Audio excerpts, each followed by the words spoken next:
Hey guys, Ben here and welcome back to another video on The Flash Season 9. Today we're going to be talking about the finale of the Red Death saga coming next week on March 8th. Plus we have an article that we need to break down because it teases the potential for Gustin to show up and replace Ezra Miller in the future of the DCU. So if you do go on to enjoy the video, please be sure to leave a like and a comment, subscribe and turn on notifications so you don't miss any future DC or DCTV videos later this year. Alright guys, so The Flash is on later tonight. This video is going to post before then. My video review will come out shortly after the episode airs, so stay tuned for that. Plus I wanted to give a shout out to my current top tier members of the channel, that is Flash Freak, Bradley, Matthew and Jose. Thank you very much for being a top tier member of the channel. And so for now, let's go ahead and get into today's main topic. So we have two topics to talk about.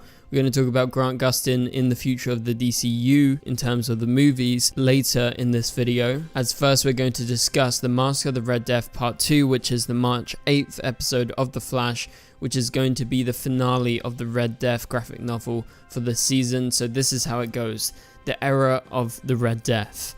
As the Red Death wreaks havoc on Central City, Barry and Iris come up with a plan and turn to Cecile for help.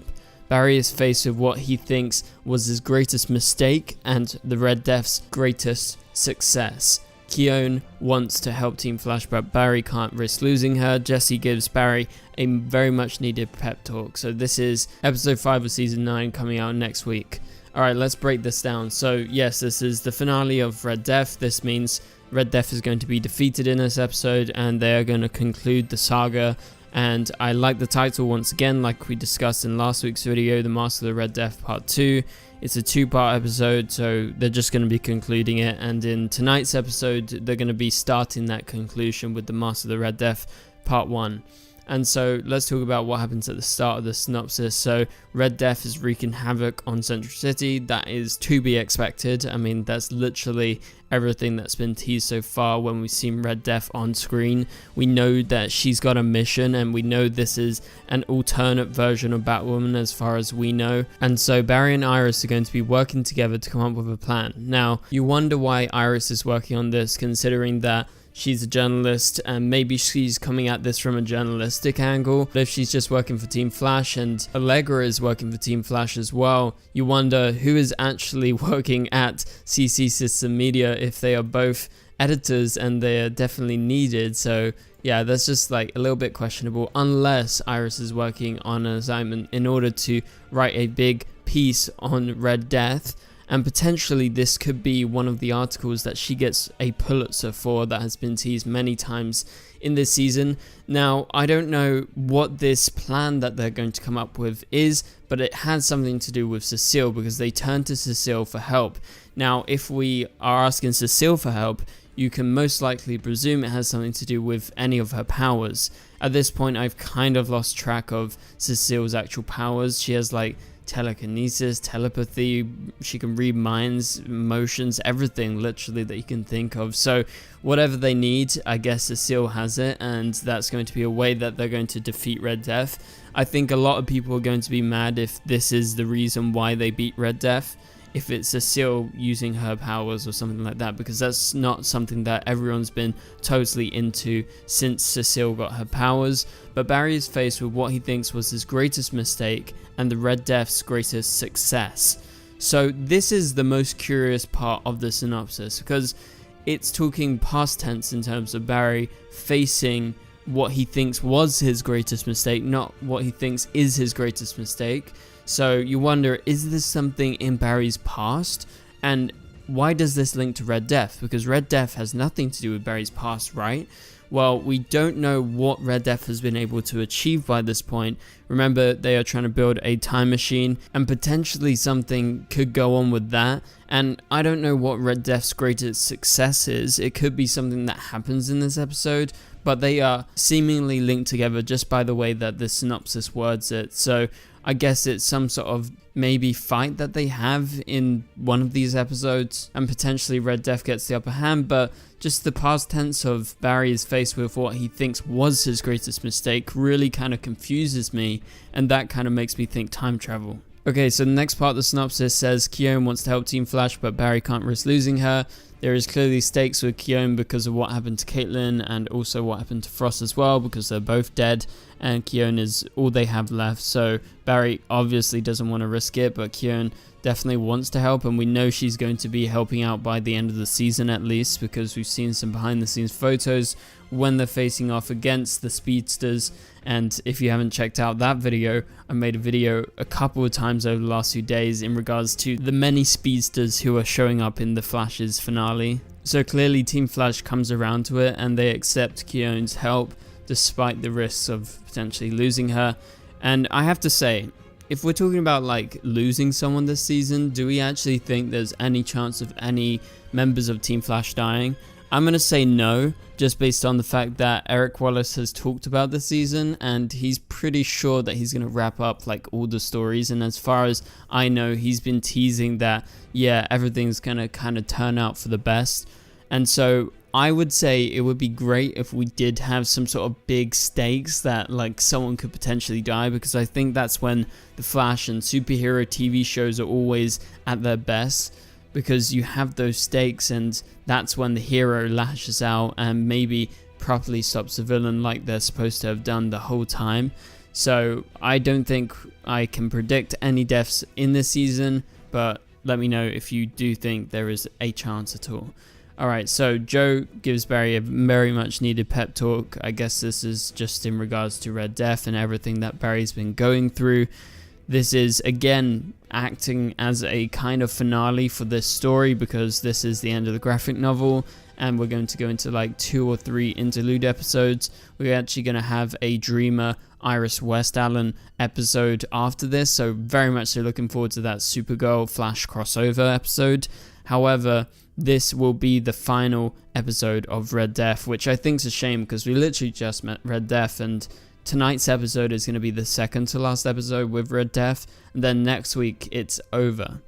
Alright, let's move on to the next topic. So this is in regards to the Flash movie and the future of the DCU, because the Flash movie just got a new rumor that Gustin could show up in the film and play a big role in the future of the DCU. So this is coming from John Campea.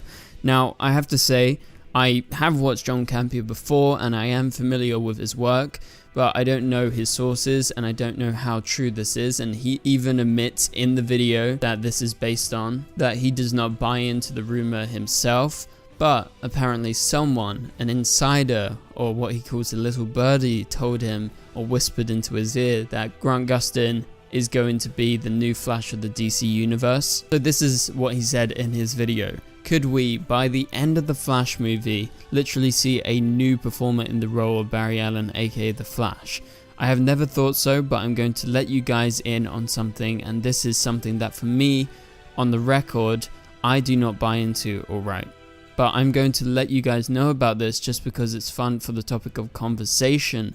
I've had a little bird tell me, and I'm sure that this little bird is also telling a few other people, so you're going to probably see this pop up over the next day or two around some other places as well as that. Just a short version, Grant Gustin, who plays the Flash in the television series, is going to be the new Flash of the DC universe. Now, is there any validity to this? Well, we've heard rumors like this before because Grant is a popular version of the Flash, definitely the most popular in the history of film and TV, and that's just because he's been the Flash for such a long time, for over 9 years now. But I think it would make complete sense if they were to really crack down and try and get Grant and some other popular actors from the past to return to the DC universe. If I was in charge of DC Studios, I would do this. I would cast Grant as the new Flash, because obviously the Flash film with Ezra Miller is full of controversy because of what they've done over the last year or so. So why not go for someone much more popular and much more respectable like Grant Gustin, who has experience playing the Flash, who would literally just be continuing his role. But I have to mention, I think if James Gunn and Peter Safran wanted a new Flash instead of Ezra, I think they would actually go ahead and cast a new person as the Flash, like an entirely different person, not someone we've seen before, just because I think they're going to be big on creating this new universe in the way that they see it. But in terms of John Campio's information, I'm not going to read too much into how true it could be. You just have to take it with a big grain of salt. But at least it's good to hear that there are rumors surrounding maybe Grant Gustin continuing as the Flash sometime in the future. Even if it doesn't come true, I'm sure maybe at one point someone's going to try and get him back as the Flash.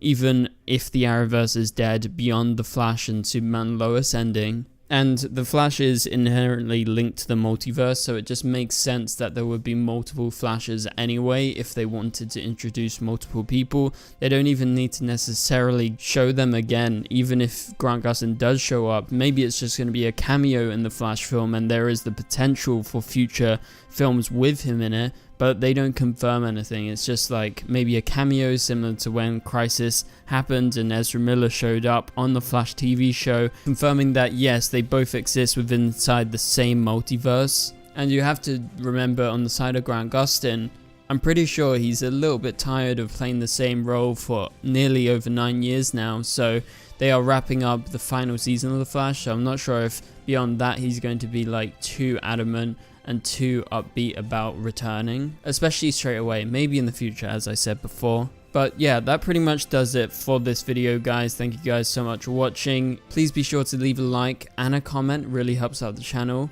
And in your comment, please tell me, do you think this could potentially be true in terms of Grant Gustin maybe being the future Flash of the DC universe? Plus, do you think he's going to have that cameo in the Flash movie? And also, are you excited for tonight's episode of The Flash? Plus next week's episode, which we discussed earlier in this video. So for now, remember to subscribe and turn on notifications if you're new so you don't miss any future videos. We are uploading daily. So for now, click on the top right corner of the screen to watch my latest video, and I'll catch you guys later. Goodbye.